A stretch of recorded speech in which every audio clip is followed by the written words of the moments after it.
Chapter 27. The Siege of Kemp's House. Kemp read a strange missive written in pencil on a greasy sheet of paper. "You have been amazingly energetic and clever," this letter ran, "though what you stand to gain by it I cannot imagine. You are against me. For a whole day you have chased me, and you have tried to rob me of a night's rest. But I have had food in spite of you, I have slept in spite of you, and the game is only beginning. The game is only beginning. There's nothing for it but to start the terror. This announces the first day of the terror. Port Burdock is no longer under the Queen, tell your Colonel of Police, and the rest of them. It is under me, the terror. This is day 1 of year 1 of the new epoch, the epoch of the Invisible Man. I am Invisible Man the first. To begin with the rule will be easy. The first day there will be one execution for the sake of example, a man named Kemp. Death starts for him to-day. He may lock himself away, hide himself away, get guards about him, put on armour if he likes. Death, the unseen death, is coming. Let him take precautions. It will impress my people. Death starts from the pillar box by midday. The letter will fall in as the postman comes along, then off. The game begins. Death starts. Help him not, my people, lest death fall upon you also. To-day Kemp is to die." Kemp read this letter twice. "It's no hoax," he said. "That's his voice, and he means it." He turned the folded sheet over, and saw on the addressed side of it the postmark Hintondean and the prosaic title, "Tuppence to pay." He got up slowly, leaving his lunch unfinished, the letter had come by the 1 o'clock post, and went into his study. He rang for his housekeeper and told her to go round the house at once, examine all the fastenings of the windows, and close all the shutters. He closed the shutters of his study himself. From a locked drawer in his bedroom he took a little revolver, examined it carefully, and put it into the pocket of his lounge jacket. He wrote a number of brief notes, one to Colonel Addy, gave them to his servant to take, with explicit instructions as to her way of leaving the house. "There's no danger," he said, and added a mental reservation, "to you." He remained meditative for a space after doing this, and then returned to his cooling lunch. He ate with gaps of thought. Finally he struck the table sharply. "We will have him," he said, "and I am the bait. He will come too far." He went up to the belvedere, carefully shutting every door after him. "It's a game," he said. "An odd game, but the chances are all for me, Mr. Griffin, in spite of your invisibility. Griffin contra mundum, with a vengeance." He stood at the window staring at the hot hillside. He must get food every day, and I don't envy him. Did he really sleep last night? Out in the open somewhere, secure from collisions. I wish we could get some cold, wet weather instead of the heat. He may be watching me now. He went close to the window. Something rapped smartly against the brickwork over the frame, and made him start violently back. "I'm getting nervous," said Kemp. But it was 5 minutes before he went to the window again. "It must have been a sparrow," he said. Presently he heard the front door bell ringing, and hurried downstairs. He unbolted and unlocked the door, examined the chain, put it up, and opened cautiously without showing himself. A familiar voice hailed him. It was Addy. "Your servant's been assaulted, Kemp," he said round the door. "What?" exclaimed Kemp. "Had that note of yours taken away from her. He's close about here. Let me in." Kemp released the chain, and Addy entered through as narrow an opening as possible. He stood in the hall, looking with infinite relief at Kemp refastening the door. "Note was snatched out of her hand. Scared her horribly. She's down at the station. Hysterics. He's close here. What was it about?" Kemp swore. "What a fool I was," said Kemp. "I might have known. It's not an hour's walk from Hintondean. Already?" "What's up?" said Addy. "Look here," said Kemp, and led the way into his study. He handed Addy the Invisible Man's letter. Addy read it and whispered softly. "And you?" said Addy. "Proposed a trap like a fool," said Kemp. "And sent my proposal out by a maidservant. To him." Addy followed Kemp's profanity. "You clear out," said Addy. "Not he," said Kemp. A resounding smash of glass came from upstairs. Addy had a silvery glimpse of a little revolver half out of Kemp's pocket. "It's a window upstairs," said Kemp, and led the way up. There came a second smash while they were still on the staircase. When they reached the study, they found 2 of the 3 windows smashed, half the room littered with splintered glass, and one big flint lying on the writing table. The 2 men stopped in the doorway, contemplating the wreckage. Kemp swore again, and as he did so the 3rd window went with a snap like a pistol, hung starred for a moment, and collapsed in jagged, shivering triangles into the room. "What's this for?" said Addie. "It's a beginning," said Kemp. "There's no way of climbing up here?" "Not for a cat," said Kemp. "No shutters?" "Not here. All the downstairs rooms." "Hallo!" Smash, and then whack of boards hit hard came from downstairs. "Confound him!" said Kemp. "That must be... Yes, it's one of the bedrooms. He's going to do all the house. But he's a fool. The shutters are up and the glass will fall outside. He'll cut his feet." Another window proclaimed its destruction. The 2 men stood on the landing perplexed. "I have it," said Addie. "Let me have a stick or something, and I'll go down to the station and get the bloodhounds put on. That ought to settle him. They're hard by. Not 10 minutes." Another window went the way of its fellows. "You haven't a revolver?" asked Addie. Kemp's hand went to his pocket. Then he hesitated. "I haven't one, at least to spare." "I'll bring it back," said Addie. "You'll be safe here." Kemp, ashamed of his momentary lapse from truthfulness, handed him the weapon. "Now for the door," said Addie. As they stood hesitating in the hall, they heard one of the 1st-floor bedroom windows crack and clash. Kemp went to the door and began to slip the bolts as silently as possible. His face was a little paler than usual. "You must step right out," said Kemp. In another moment Addie was on the doorstep and the bolts were dropping back into the staples. He hesitated for a moment, feeling more comfortable with his back against the door.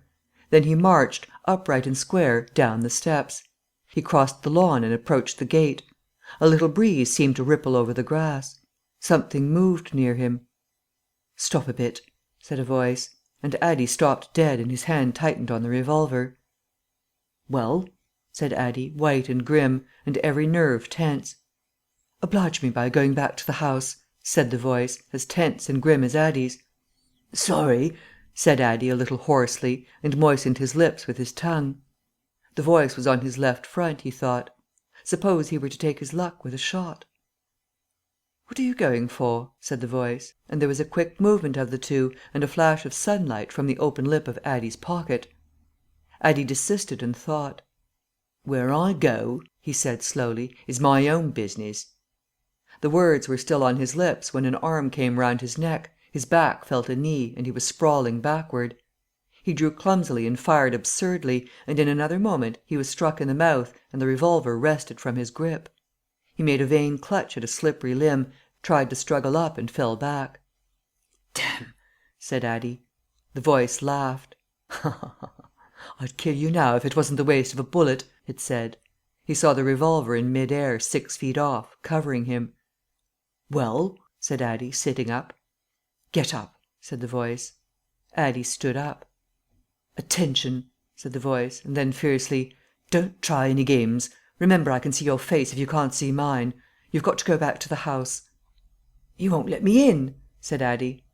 "That's a pity," said the invisible man. "I've got no quarrel with you." Addie moistened his lips again. He glanced away from the barrel of the revolver and saw the sea far off very blue and dark under the midday sun, the smooth green down, the white cliff of the Head, and the multitudinous town, and suddenly he knew that life was very sweet. His eyes came back to this little metal thing hanging between heaven and earth 6 yards away. "What am I to do?" he said sullenly. "What am I to do?" asked the invisible man. "You will get help. The only thing is for you to go back." "I will try. If he lets me in, will you promise not to rush the door?" "I've got no quarrel with you," said the voice. Kemp had hurried upstairs after letting Addie out, and now crouching among the broken glass and peering cautiously over the edge of the study window sill, he saw Addie stand parleying with the unseen. "Why doesn't he fire?" whispered Kemp to himself. Then the revolver moved a little, and the glint of the sunlight flashed in Kemp's eyes. He shaded his eyes and tried to see the source of the blinding beam. "Surely," he said, "Addie has given up the revolver." "Promise not to rush the door," Addie was saying. "Don't push a winning game too far. Give a man a chance." "You go back to the house. I tell you flatly I will not promise anything." Addie's decision seemed suddenly made. He turned towards the house, walking slowly with his hands behind him. Kemp watched him, puzzled. The revolver vanished, flashed again into sight, vanished again, and became evident on a closer scrutiny as a little dark object following Addie. Then things happened very quickly. Addie leapt backwards, swung around, clutched at this little object, missed it, threw up his hands and fell forward on his face, leaving a little puff of blue in the air. Kemp did not hear the sound of the shot. Addie writhed, raised himself on one arm, fell forward and lay still. For a space Kemp remained staring at the quiet carelessness of Addie's attitude. The afternoon was very hot and still. Nothing seemed stirring in all the world save a couple of yellow butterflies chasing each other through the shrubbery between the house and the road gate. Addie lay on the lawn near the gate. The blinds of all the villas down the hill road were drawn, but in one little green summer house was a white figure, apparently an old man asleep. Kemp scrutinised the surroundings of the house for a glimpse of the revolver, but it had vanished. His eyes came back to Addie. The game was opening well. Then came a ringing and knocking at the front door, that grew at last tumultuous, but pursuant to Kemp's instructions, the servants had locked themselves into their rooms. This was followed by a silence. Kemp sat listening, and then began peering cautiously out of the 3 windows, one after another. He went to the staircase head, and stood listening uneasily. He armed himself with his bedroom poker, and went to examine the interior fastenings of the ground floor windows again. Everything was safe and quiet. He returned to the belvedere. Addie lay motionless over the edge of the gravel just as he had fallen. Coming along the road by the villas were the housemaid and 2 policemen. Everything was deadly still. The 3 people seemed very slow in approaching. He wondered what his antagonist was doing. He started. There was a smash from below. He hesitated, and went downstairs again. Suddenly the house resounded with heavy blows and the splintering of wood. He heard a smash and the destructive clang of the iron fastenings of the shutters. He turned the key and opened the kitchen door. As he did so, the shutters, split and splintering, came flying inward. He stood aghast. The window frame, save for one crossbar, was still intact, but only little teeth of glass remained in the frame.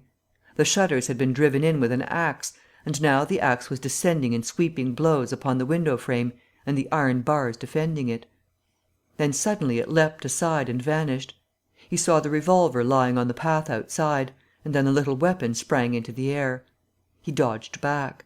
The revolver cracked just too late, and a splinter from the edge of the closing door flashed over his head. He slammed and locked the door, and as he stood outside he heard Griffin shouting and laughing. Then the blows of the axe with its splitting and smashing consequences were resumed. Kemp stood in the passage trying to think. In a moment the invisible man would be in the kitchen. This door would not keep him a moment. And then... A ringing came at the front door again. It would be the policeman. He ran into the hall, put up the chain, and drew the bolts. He made the girl speak before he dropped the chain, and the 3 people blundered into the house in a heap, and Kemp slammed the door again. "The invisible man," said Kemp. "He has a revolver, with 2 shots left. He's killed Addie. Shot him, anyhow. Didn't you see him on the lawn? He's lying there." "Who?" said one of the policemen. "Addie," said Kemp. "We came in the back way," said the girl. "What's that smashing?" asked one of the policemen. "He's in the kitchen, or will be. He has found an axe." Suddenly the house was full of the invisible man's resounding blows on the kitchen door. The girl stared towards the kitchen, shuddered, and retreated into the dining room. Kemp tried to explain in broken sentences. They heard the kitchen door give. "This way," said Kemp, starting into activity, and bundled the policeman into the dining room doorway. "Poker," said Kemp, and rushed to the fender. He handed the poker he had carried to the policeman and the dining room one to the other. He suddenly flung himself backward. "Whoop!" said one policeman, ducked, and caught the axe on his poker. The pistol snapped its penultimate shot and ripped a valuable Sidney Cooper. The second policeman brought his poker down on the little weapon as one might knock down a wasp, and sent it rattling to the floor. At the first clash the girl screamed, stood screaming for a moment by the fireplace, and then ran to the open shutters, possibly with an idea of escaping by the shattered window. The axe receded into the passage, and fell to a position about 2 feet from the ground. They could hear the invisible man breathing. "Stand away, you two," he said. "I want that man Kemp." "We want you," said the first policeman, making a quick step forward and wiping with his poker at the voice. The invisible man must have started back, and he blundered into the umbrella stand. Then, as the policeman staggered with the swing of the blow he had aimed, the invisible man countered with the axe, the helmet crumpled like paper, and the blow sent the man spinning to the floor at the head of the kitchen stairs. But the second policeman, aiming behind the axe with his poker, hit something soft that snapped. There was a sharp exclamation of pain, and then the axe fell to the ground. The policeman wiped again at vacancy, and hit nothing. He put his foot on the axe, and struck again. Then he stood, poker clubbed, listening intent for the slightest movement. He heard the dining-room window open, and a quick rush of feet within. His companion rolled over and sat up, with the blood running down between his eye and ear. "Where is he?" asked the man on the floor. "Dunno. I've hit him. He's standing somewhere in the hall, unless he's slipped past you. Dr. Kemp, sir." Pause. "Dr. Kemp!" cried the policeman again. The second policeman began struggling to his feet. He stood up. Suddenly the faint pad of bare feet on the kitchen stairs could be heard. "Yap!" cried the first policeman, and incontinently flung his poker. It smashed a little gas bracket. He made as if he would pursue the invisible man downstairs. Then he thought better of it, and stepped into the dining-room. "Dr. Kemp," he began, and stopped short. "Dr. Kemp's a hero," he said, as his companion looked over his shoulder. The dining-room window was wide open, and neither housemaid nor Kemp was to be seen. The second policeman's opinion of Kemp was terse and vivid. Chapter 28. The Hunter Hunted. Mr. Heelas, Dr. Kemp's nearest neighbour among the villa holders, was asleep in his summer house when the siege of Kemp's house began. Mr. Heelas was one of the sturdy minority who refused to believe in all this nonsense about an invisible man. His wife, however, as he was subsequently to be reminded, did. He insisted upon walking about his garden just as if nothing was the matter, and he went to sleep in the afternoon in accordance with the custom of years. He slept through the smashing of the windows, and then woke up suddenly with a curious persuasion of something wrong. He looked across at Kemp's house, rubbed his eyes and looked again. Then he put his feet to the ground, and sat listening. He said he was damned, but still the strange thing was visible. The house looked as though it had been deserted for weeks, after a violent riot. Every window was broken, and every window, save those of the Belvedere study, was blinded by the internal shutters. "I could have sworn it was all right." He looked at his watch. 20 minutes ago." He became aware of a measured concussion and the clash of glass, far away in the distance. And then, as he sat open-mouthed, came a still more wonderful thing. The shutters of the drawing-room window were flung open violently, and the housemaid, in her outdoor hat and garments, appeared struggling in a frantic manner to throw up the sash. Suddenly a man appeared beside her, helping her. Dr. Kemp. In another moment the window was open, and the housemaid was struggling out. She pitched forward and vanished among the shrubs. Mr. Heelas stood up, exclaiming vaguely and vehemently at all these wonderful things. He saw Kemp stand on the sill, spring from the window, and reappear almost instantaneously, running along a path in the shrubbery, and stooping as he ran, like a man who evades observation. He vanished behind a laburnum, and appeared again clambering over a fence that abutted on the open down. In a second he had tumbled over and was running at a tremendous pace down the slope towards Mr. Heelas. "Lo!" cried Mr. Heelas, struck with an idea. "It's that invisible man brute! It's right after all!" With Mr. Heelas, to think things like that was to act, and his cook watching him from the top window was amazed to see him come pelting towards the house at a good 9 miles an hour. There was a slamming of doors, a ringing of bells, and the voice of Mr. Heelas bellowing like a bull. "Shut the doors! Shut the windows! Shut everything! The invisible man is coming!" Instantly the house was full of screams and directions, and scurrying feet. He ran himself to shut the French windows that opened on the veranda, As he did so, Kemp's head and shoulders and knee appeared over the edge of the garden fence. In another moment Kemp had ploughed through the asparagus and was running across the tennis lawn to the house. "You can't come in," said Mr. Heelas, shutting the bolts. "I'm very sorry if he's after you, but you can't come in." Kemp appeared with a face of terror close to the glass, rapping and then shaking frantically at the French window. Then, seeing his efforts were useless, he ran along the veranda, vaulted the end, and went to hammer at the side door. Then he ran round by the side gate to the front of the house, and so into the hill road. And Mr. Heelas, staring from his window, a face of horror, had scarcely witnessed Kemp vanish, ere the asparagus was being trampled this way and that by feet unseen. At that Mr. Heelas fled precipitately upstairs, and the rest of the chase is beyond his purview. But as he passed the staircase window he heard the side gate slam. Emerging into the hill road, Kemp naturally took the downward direction, and so it was he came to run in his own person the very race he had watched with such a critical eye from the Belvedere study only 4 days ago. He ran it well, for a man out of training, and though his face was white and wet, his wits were cool to the last. He ran with wide strides, and wherever a patch of rough ground intervened, wherever there came a patch of raw flints, or a bit of broken glass shone dazzling, he crossed it and left the bare, invisible feet that followed to take what line they would. For the first time in his life Kemp discovered that the hill road was indescribably vast and desolate, and that the beginnings of the town far below at the hill foot were strangely remote. Never had there been a slower or more painful method of progression than running. All the gaunt villas, sleeping in the afternoon sun, looked locked and barred.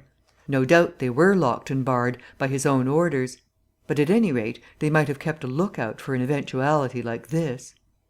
The town was rising up now, the sea had dropped out of sight behind it, and people down below were stirring. A tram was just arriving at the hill foot. Beyond that was the police station. Was that footsteps he heard behind him? Spurt! The people below were staring at him, 1 or 2 were running, and his breath was beginning to saw in his throat. The tram was quite near now, and the Jolly Cricketers was noisily barring its doors. Beyond the tram were posts and heaps of gravel, the drainage works. He had a transitory idea of jumping into the tram and slamming the doors, and then he resolved to go for the police station. In another moment he had passed the door of the Jolly Cricketers, and was in the blistering fag end of the street, with human beings about him. The tram driver and his helper, arrested by the sight of his furious haste, stood staring with the tram horses unhitched. Further on the astonished features of navvies appeared above the mounds of gravel. His pace broke a little, and then he heard the swift pad of his pursuer, and leapt forward again.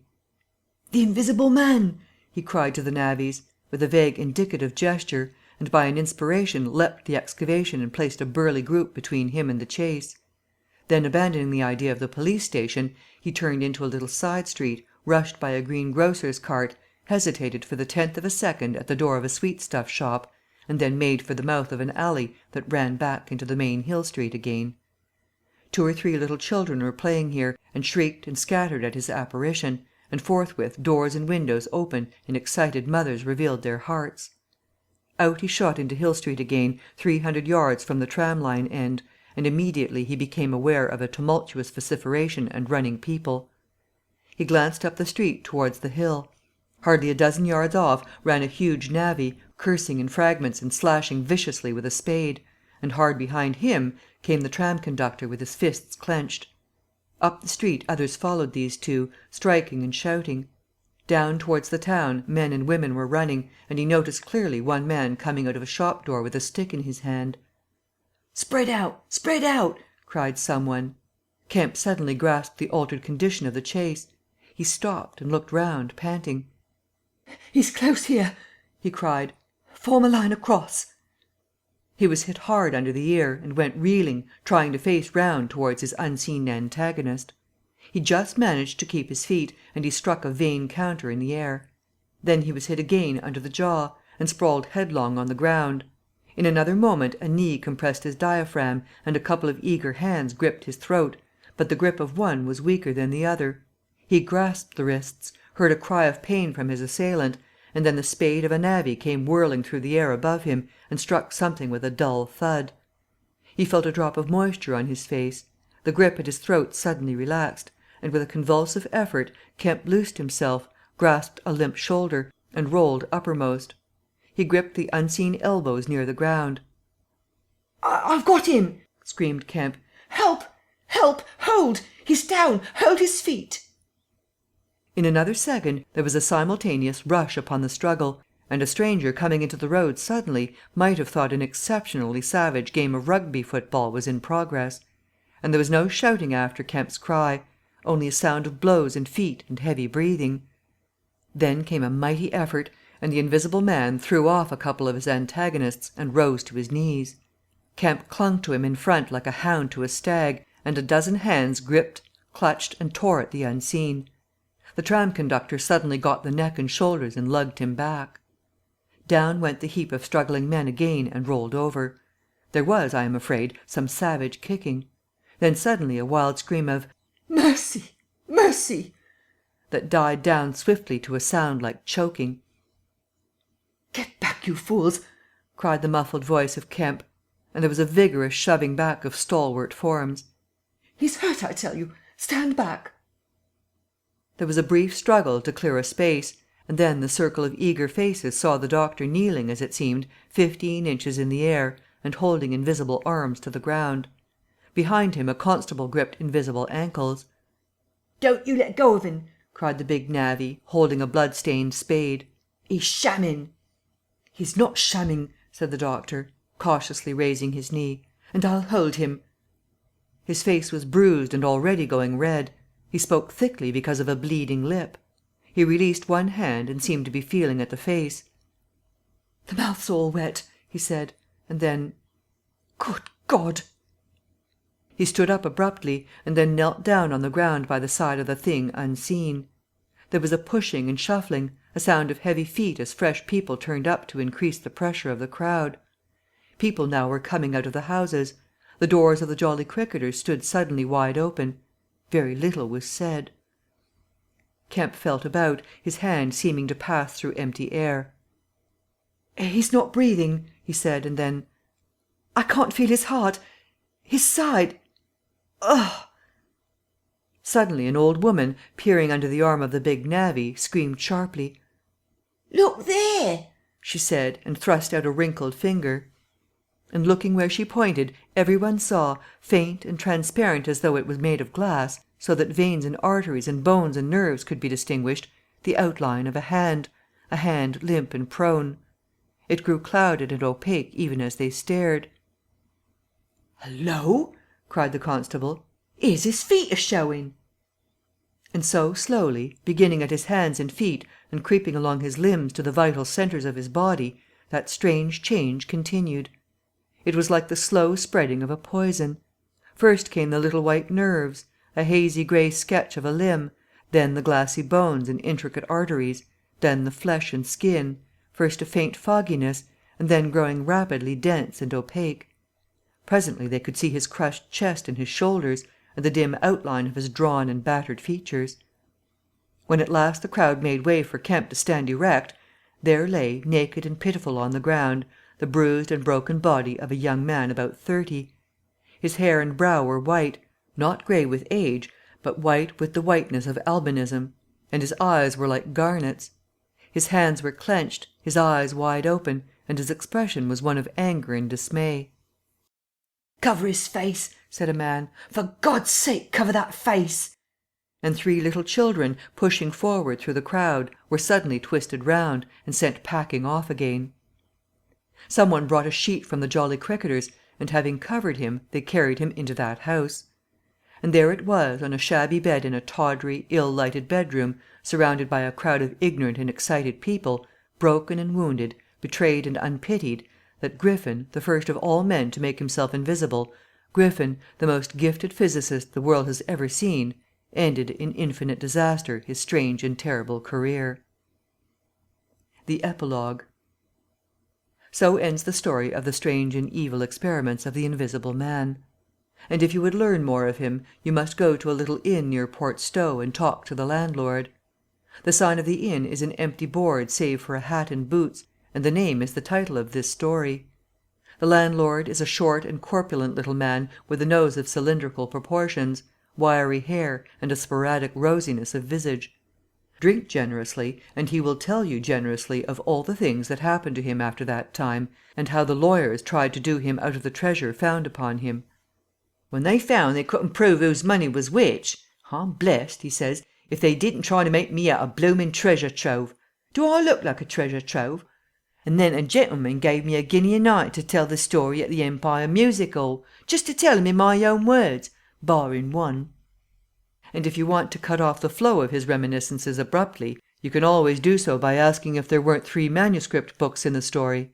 He admits there were, and proceeds to explain, with asseverations, that everybody thinks he has 'em, but bless you he hasn't. "The invisible man it was took 'em off to hide 'em when I cut 'em round for Port Stowe. It's that Mr. Kemp put people on with the idea of my having 'em." And then he subsides into a pensive state, watches you furtively, bustles nervously with glasses, and presently leaves the bar. He is a bachelor man. His tastes were ever bachelor, and there are no women folk in the house. Outwardly he buttons. It is expected of him. But in his more vital privacies, in the matter of braces, for example, he still turns to string. He conducts his house without enterprise, but with eminent decorum. His movements are slow, and he is a great thinker. But he has a reputation for wisdom, and for a respectable parsimony in the village, and his knowledge of the roads of the south of England would beat Cobbett. And on Sunday mornings, every Sunday morning, all the year round, while he is closed to the outer world, and every night after 10, he goes into his bar parlour, bearing a glass of gin faintly tinged with water, and having placed this down, he locks the door and examines the blinds, and even looks under the table. And then, being satisfied of his solitude, he unlocks the cupboard, and a box in the cupboard, and a drawer in that box, and produces 3 volumes bound in brown leather, and places them solemnly in the middle of the table. The covers are weather-worn and tinged with an algal green, for once they sojourned in a ditch and some of the pages have been washed blank by dirty water. The landlord sits down in an armchair, fills a long clay pipe slowly, gloating over the books the while. Then he pulls one towards him and opens it, and begins to study it, turning over the leaves backwards and forwards. His brows are knit and his lips move painfully. "Hex, hex, little 2 up in the air, cross and a fiddle-de-dee. Lord, what a one he was for intellect." Presently he relaxes and leans back, and blinks through his smoke across the room at things invisible to other eyes. "Full of secrets," he says. "Wonderful secrets. Once I get the whole of 'em, Lord, I wouldn't do what he did. I'd just, well." He pulls at his pipe. So he lapses into a dream, the undying wonderful dream of his life. And though Kemp has fished unceasingly, no human being save the landlord knows those books are there, with the subtle secret of invisibility and a dozen other strange secrets written therein. And none other will know of them until he dies. End of chapters 27, 28, and the Epilogue. End of The Invisible Man, by H. G. Wells. Recording by Cathy Barratt.